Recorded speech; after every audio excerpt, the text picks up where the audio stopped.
اور وہ کتنا بڑا خوش قسمت انسان ہوگا جو رمضان کا انتظار کر رہا ہوگا طلب کے ساتھ، طلب کے ساتھ، اور رمضان بھی ٹھنڈا رمضان انتظار کرے، اور تسبیح خانے میں حاضری اور تسبیح خانے کی حضوری اور رمضان کا انتظار کرے حاضری اور حضوری کے ساتھ۔ کتنا دنیا کا خوش قسمت انسان ہے جو رمضان میں تسبیح خانے کی حاضری اور حضوری کو منوا لے کہ مولا زندگی فرصت نہیں ہے، پتہ نہیں کب آخری لمحہ آ جائے، لاکھوں کروڑوں سال قبر میں سونا پڑے گا، اے اللہ بس مجھے اب فرصت دے دے، اللہ میری مصروف زندگی میں سے میں تسبیح خانے میں وقت گزاروں، یہ دے دے۔ اور اس سے اگلا خوش قسمت کون ہوگا؟ جو ضرورت مندوں کو تلاش کرے گا۔ مجھے تلاش چاہیے، چوراہوں پہ اور گلیوں میں مانگنے والے وہ نہیں چاہیے، جو سچے ضرورت مندوں کو تلاش کرے۔ اور ابکری کا راشن بیگ جو ہے، باکس ابکری کا خدمت خلق کا راشن جو باکس ہے، ہر بندہ نیت کر لے، کوئی کہے میں 100، کوئی میں 1000، کوئی 2 یا 3، کوئی 5 10، انشاءاللہ میں تقسیم کروں گا۔ ہر بندہ نیت کر لے۔ کسی کے روزے اچھے گزر جائیں گے، کسی کے دن اچھے گزر جائیں گے۔ ایک صاحب مجھ سے کہنے لگے میں نے گھر میں دعوت کی اور میری قریبی رشتہ دار ایسے برقع آگے کر کے نا، اپنا عبایا ایسے آگے کر کے شاپر میں سالن ڈال رہی تھی، اور میرے بھائی نے زور سے آواز دی اور کہا، میں نے کہا اس کو ڈالنے دیں، کیوں؟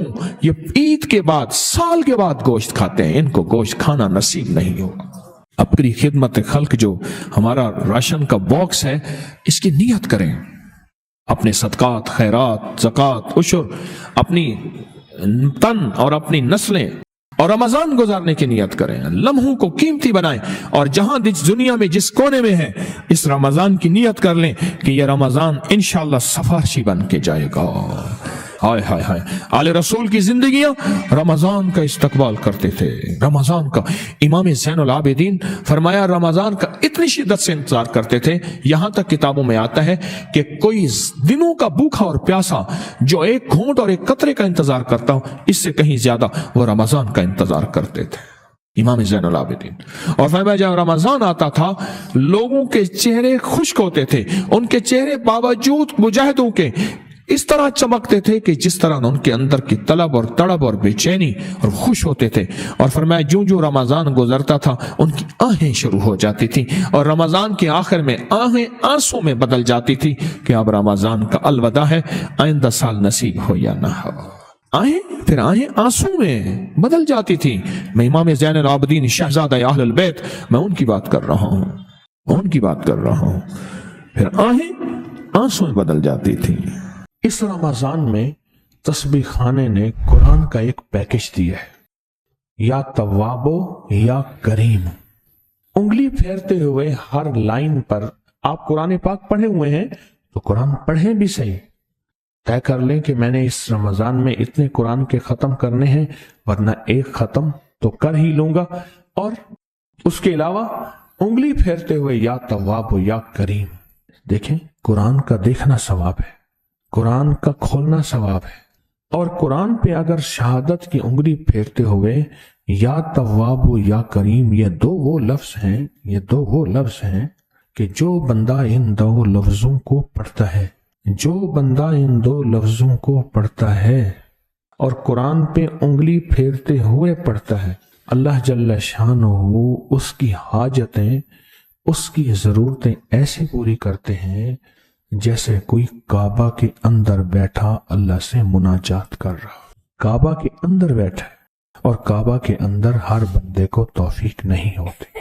جو بندہ قرآن کو روز قرآن کے 2 پارے، 4 پارے، 10 پارے، 20 پارے قرآن کے روزانہ، حتیٰ کہ قرآن ختم ہو جائے، آپ تسبیح خانے کے ذمہ داروں سے کہیں، خواتین بھی مرد بھی، جی ہمارے پاس قرآن پاک نہیں ہے، تو بے شمار پڑے ہوئے ہیں ماشاءاللہ۔ یہ بہت طاقتور عمل ہے۔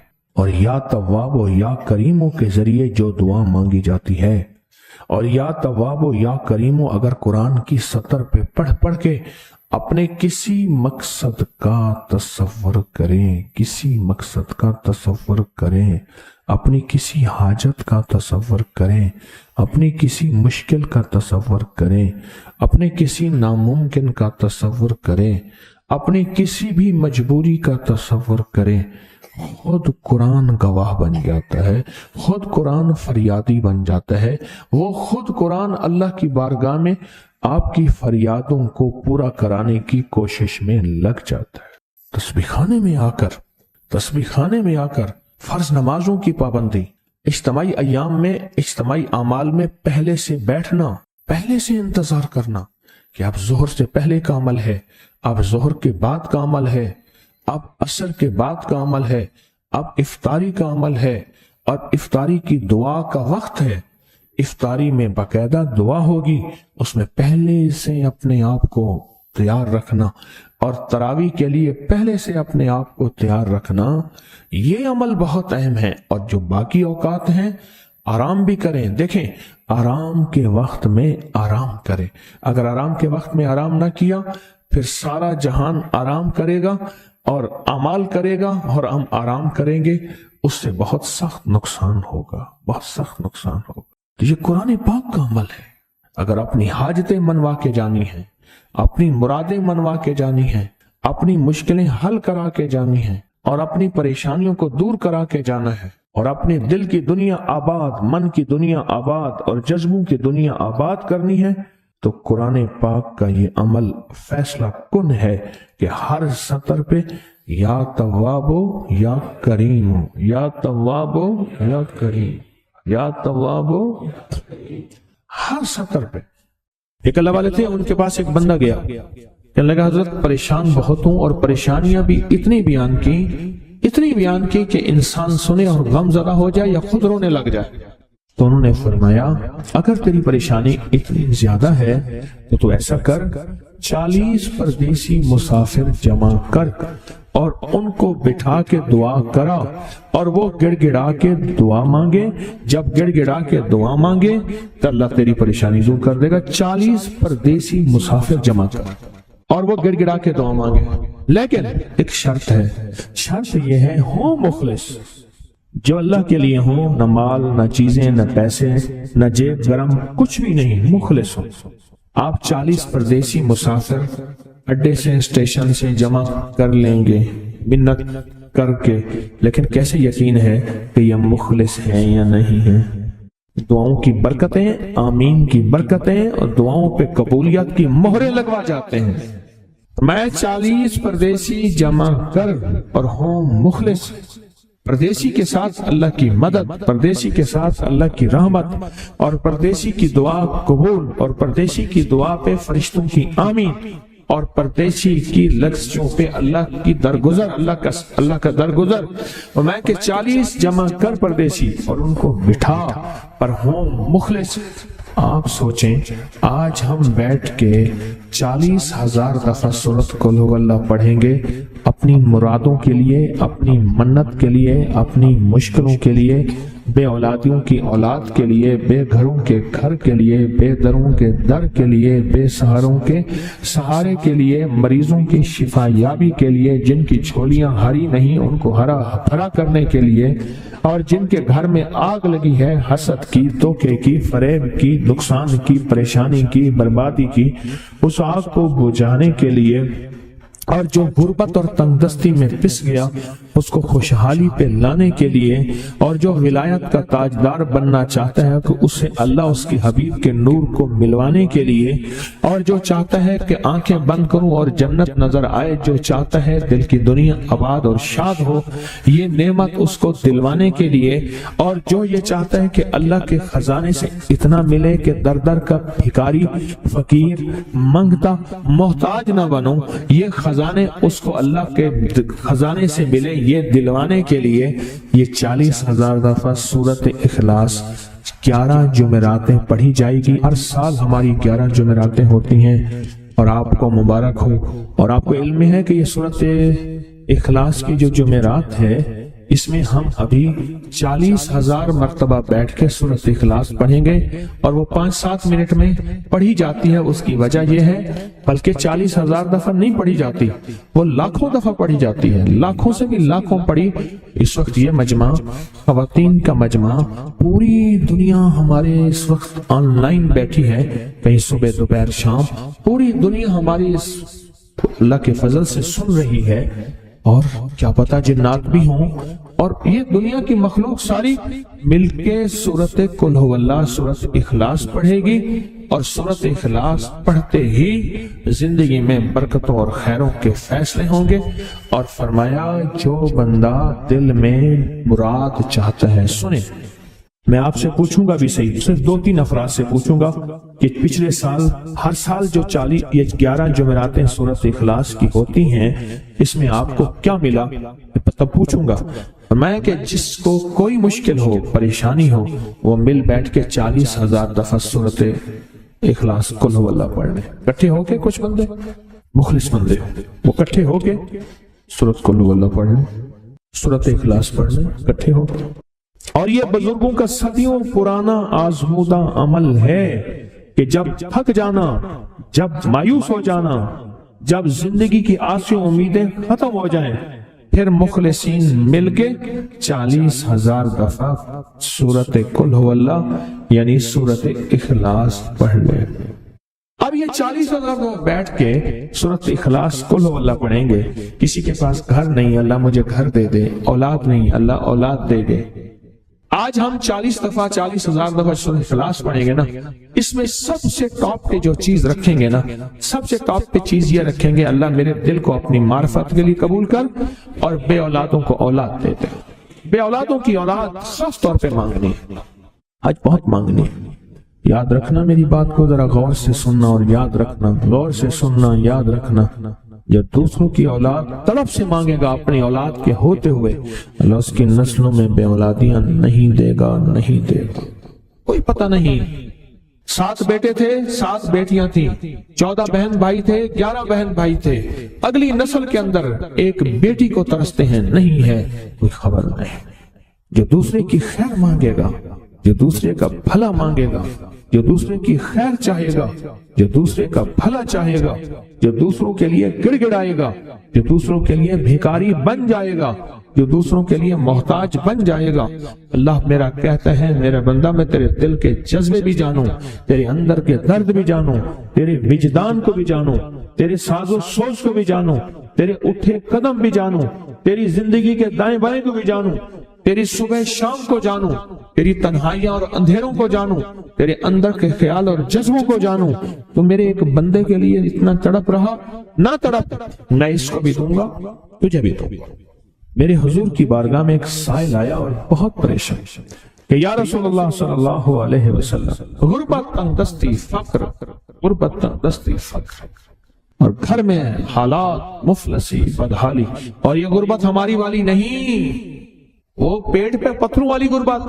خیال کرنا، ہمارا جو آج کا کہتا ہے نا میں غریب ہوں، اس کے گھر کے اسباب کو اگر فروخت کر دیں، گھر کے اسباب کو، اس غریب کے لیے وہ غریب آیا آقا کی بارگاہ میں، غربت اور تنگ دستی، اور میرے حضور نے فرمایا گھر میں جا، ایک دفعہ سلام کر، ایک دفعہ قل هو اللہ پڑھ، کام ہو گیا۔ ایک دفعہ سلام، ایک دفعہ سورۃ قل هو اللہ اخلاص، بس۔ انہیں یقین تھا، یقین کی دنیا کو جانتے تھے، یقین کے نظام کو جانتے تھے، آقا کے فرمان بس چل پڑے اور چلتے گئے، اور یقین نے یہاں اور اتنا کر دیا، یقین نے کہ میرے حضور نے فرمایا بس حکم ہے، اور رب نے تونگری کے دروازے کھول دیے، اور لوگوں نے دیکھا کہ وہی بندہ ہے جس کے گھر میں فاقے تھے، آج لوگوں کو بانٹتا پھر رہا ہے، اور اس کے پاس ختم نہیں ہو رہا۔ 3 دعائیں ایسی ہیں جن کو پڑھنا اپنی زندگی کا معمول بنائیں، ان کے فوائد، ان کے فضائل، ان کی برکات اور ان کے کمالات زندگی میں بہت زیادہ ضروری ہیں، اور آج کے فتنوں کے دور میں ان کی برکات ہماری زندگی کی، ہمارے دن رات کی اشد ضرورت ہے۔ حدیث میں آتا ہے جو شخص نماز فجر کے بعد 3 مرتبہ سبحان اللہ العظیم و بحمدہ پڑھیں، سبحان اللہ العظیم و بحمدہ، سبحان اللہ العظیم و بحمدہ، سبحان اللہ العظیم و بحمدہ، جو پڑھے گا وہ 3 بیماریوں سے محفوظ رہے گا، اندھا نہیں ہوگا، کوڑ جلدی بیماریاں نہیں ہوں گی، اس کو جلد کی کوئی بیماری نہیں ہوگی، معذور نہیں ہوگا، فالج نہیں ہوگا۔ انسان ساری زندگی ایک دعا کرتا ہے، مولا بستر چارپائی کا محتاج نہ کرنا، کسی بندے کا محتاج نہ کرنا، منجے اور بندے کسی کا محتاج نہ کرنا۔ جو شخص فجر کی نماز کے بعد، جیسے کہ تسبیح خانے میں اس کا اہتمام اس لیے کرایا جاتا ہے کہ یہ ہماری طبیعتوں، مزاجوں، بولوں اور جذبوں میں آ جائے اور ہم اس کو روزانہ پڑھنے والے بن جائیں اور روزانہ پڑھنا اس کو اپنا معمول بنائیں۔ سبحان اللہ العظیم و بحمدہ، سبحان اللہ۔ اور ایک اور حدیث میں ہے کہ 2 کلمے ایسے ہیں جو اللہ کو بہت محبوب ہیں، زبان پر ہلکے ہیں، اعمال میں بہت وزنی ہیں، ترازو میں بہت وزنی ہیں، اور وہ 2 کلمے کیا ہیں؟ سبحان اللہ العظیم و بحمدہ۔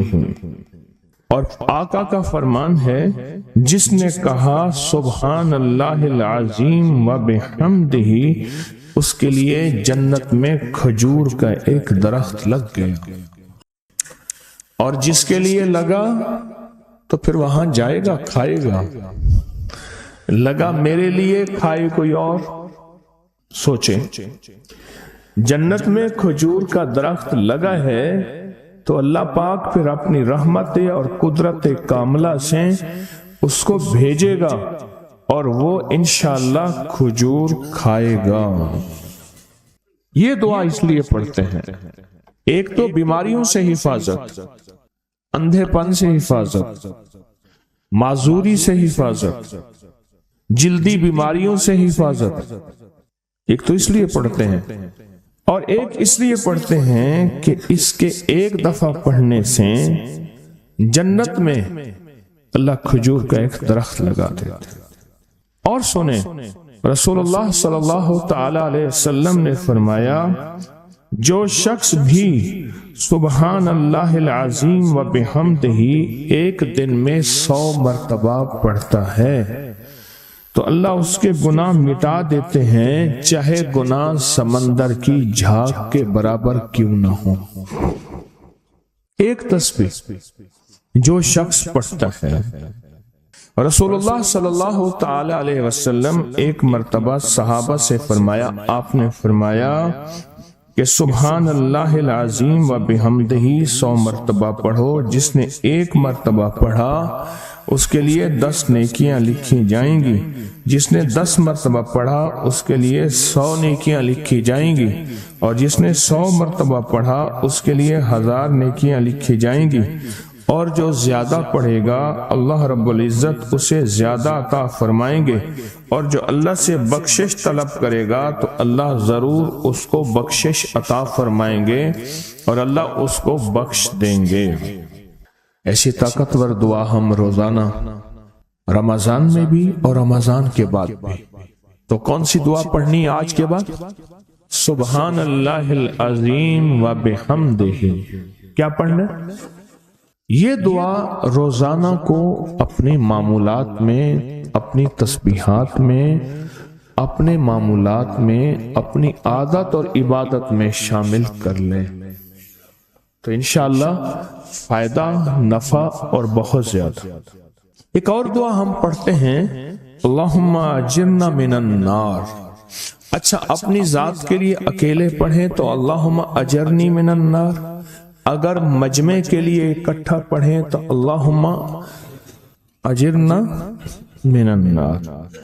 فرمایا حدیث میں ہے کہ جس شخص آپ ایک دفعہ فجر کی نماز سے فارغ ہوں تو کسی سے بات کرنے سے قبل اللہم اجرنا من النار، اے اللہ مجھے آگ سے بچا لے، پڑھ لیں تو فرمایا اگر اس دن اس کو موت آ گئی تو اللہ اس کو آگ سے بچائے گا۔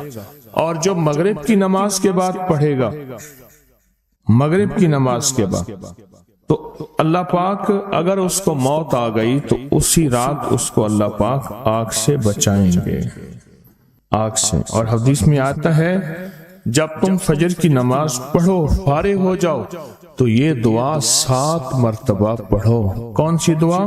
اللہم اجرنا من النار، اللہم اجرنا من النار، اللہم اجرنا من النار، اللہم اجرنا من النار، اللہم اجرنا من النار، اللہم اجرنا من النار، اللہم اجرنا من النار، اللہم اجرنا من النار، اللہم اجرنا۔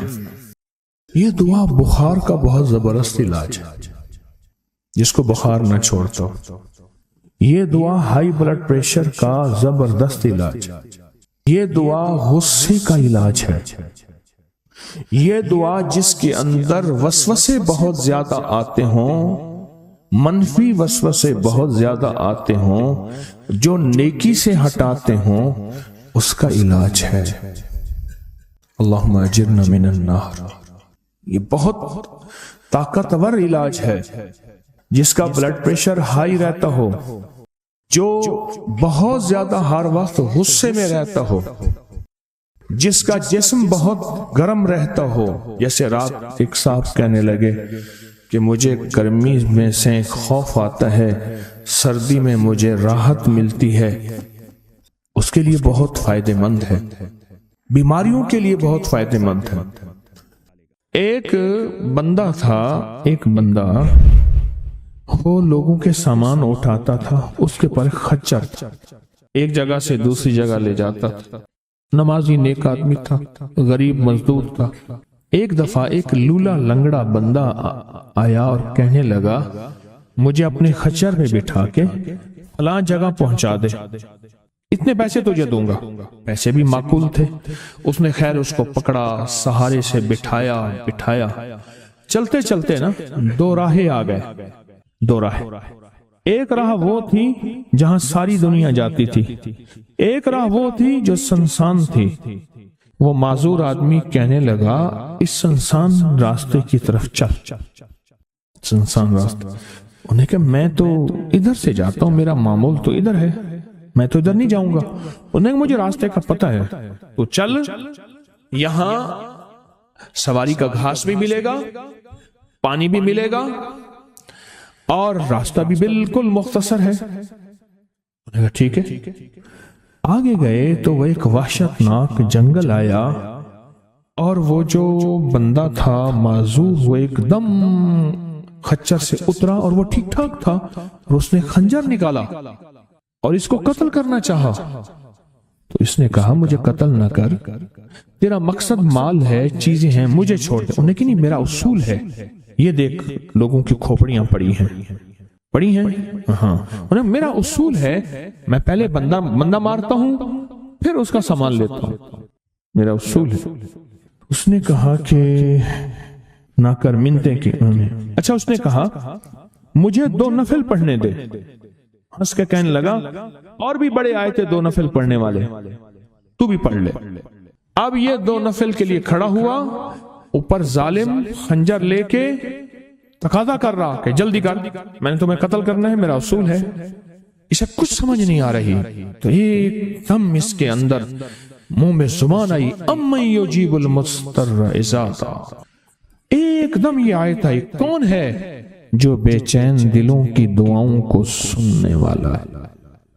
کون ہے جو بے چین دلوں کی دعاؤں پہ پہنچنے والا ہے؟ کون ہے جو بے چین دلوں کی دعاؤں کو قبول کرنے والا ہے؟ بس یہ آیت کہی اور نفل بس پڑھ ہی رہا تھا تو وہ تقاضا کیا، اس کا خنجر بڑھنے لگا تو ایک آواز آئی، رک جاؤ۔ آسمانوں سے آواز آئی، رک جاؤ، کڑکدار خوفناک آواز تھی۔ تو یہ جو خچر سوار تھا یہ رک گیا، پھر آگے بڑھنے لگا، پھر دوسری بار آواز آئی، رک جاؤ، پھر بڑھنے لگا۔ ایک گھوڑدار آیا، ایک گھوڑ سوار آیا، اس کے ہاتھ میں ایک غرض تھا، اس نے اٹھا کے اس کو مارا، اس ظالم اور قاتل کو، اور وہ گرا، اور جہاں وہ گرا تو وہاں آگ کے شعلے۔ اور وہ جب جانے لگا، یہ کہنے لگا اب کون ہے؟ کہا میں اس آیت کا غلام ہوں، موکل ہوں، موکلات، اس آیت کا غلام ہوں، موکل ہوں۔ جب اس نے پہلی دفعہ یعنی میں فرشتہ ہوں، پہلی دفعہ اس نے تقاضا کیا، میں 7ویں آسمان پہ تھا، میں نے وہیں سے آواز دی رک جا۔ جب دوسری دفعہ اس نے تقاضا کیا، میں پہلے آسمان پہ تھا، میں نے وہیں تقاضا کیا رک جا۔ بس اس کے بعد پھر میں نے آپ کے اس کو مار دیا اور اس کو ختم کر دیا۔ اب بلائیں، اب بتائیں کہ ہم فرشتوں کو اپنی مدد کے لیے کیسے بلائیں؟ تاریخ بھری ہوئی ہے انسانیت کی، تاریخ بھری ہوئی ہے کہ فرشتوں نے انسانوں کی مدد کیسے کی اور ہر پل ہماری کیسے کر رہے ہیں۔ اگر حدیث میں آتا ہے، میرے آقا کا فرمان کا مفہوم ہے، اگر اللہ فرشتوں کو تمہاری حفاظت اور مدد کے لیے نہ بھیجتا تو اتنی بلائیں ہیں، اتنی بلائیں جو زمین پہ اور زمین کے خلاؤں میں اور زمین کے نیچے موجود ہیں، یہ تمہیں ٹکڑے ٹکڑے کر دیں، ریزہ ریزہ کر دیں، تہس نہس کر دیں۔ اتنی تو ہیں۔ اللہ فرشتوں کی حفاظت اللہ نے لگائی ہوئی ہے۔ اچھا ڈیوٹی بھی تو پہلے موجود ہے، ایک ہے نا ان کو نئی ڈیوٹیاں دینی، ڈیوٹی تو پہلے موجود ہیں، تو کیوں نہ ان کو ایسا قرب، ایسا تعلق، ایسی ترتیب بنائیں کہ ڈیوٹی پہ تو پہلے سے موجود ہے، وہ ہماری مدد کو آ جائے۔ اللہ نے لگایا ہی ہماری مدد کو ہے فرشتوں۔ اچھا چلو ہماری مدد اور بتاؤ، ایک اور مدد پہ اللہ، ابھی فرشتے فارغ ہونے والے ہیں تھوڑے دنوں کے بعد، اللہ کہے گا روزے دار کے لیے سارے فارغ ہو جاؤ۔ اب بتاؤ، میرے روزے دار کے لیے فرشتوں سارے فارغ ہو جاؤ۔ کیوں؟ قیامت کی صبح سے لے کر جب تک کائنات بنی ہے قیامت تک فرشتہ کوئی رکوع میں ہے تو رکوع میں ہے، سجدے میں ہے کوئی تو سجدے میں ہے، قیام میں ہے تو کوئی قیام میں ہے، تسبیح میں ہے تو تسبیح میں ہے، کلمے میں ہے تو کلمے میں ہے، فرشتے لگے ہوئے ہیں۔ اللہ سارے فرشتوں کو فارغ کر کے کہتا ہے فرشتے فارغ ہو جاؤ۔ یا اللہ کیا کریں؟ میرے روزے دار کی دعاؤں پہ آمین کہو۔ فرشتوں کو اللہ نے فارغ کر دیا، خدمت میں تو ویسے لگے ہوئے ہیں، خدمت میں۔ آج ایک کال پہ مضمون کھلا ہے مجھ پہ، آج کی کال آئی ہے، پتہ نہیں کسی ملک سے آئی ہے، اور انہوں نے کہا کہ آپ کے درس میں میں نے سنا تھا، اور جب بھی مشکل ہوتی ہے فرشتوں کو پڑھ کے ہدیہ کر تو میرے کام ہو جاتے ہیں۔ وہاں سے میرا پھر ڈیٹا آنا شروع ہو گیا، ایک کال کی وجہ سے آج کال آئی ہے، ایک کال آئی ہے آج۔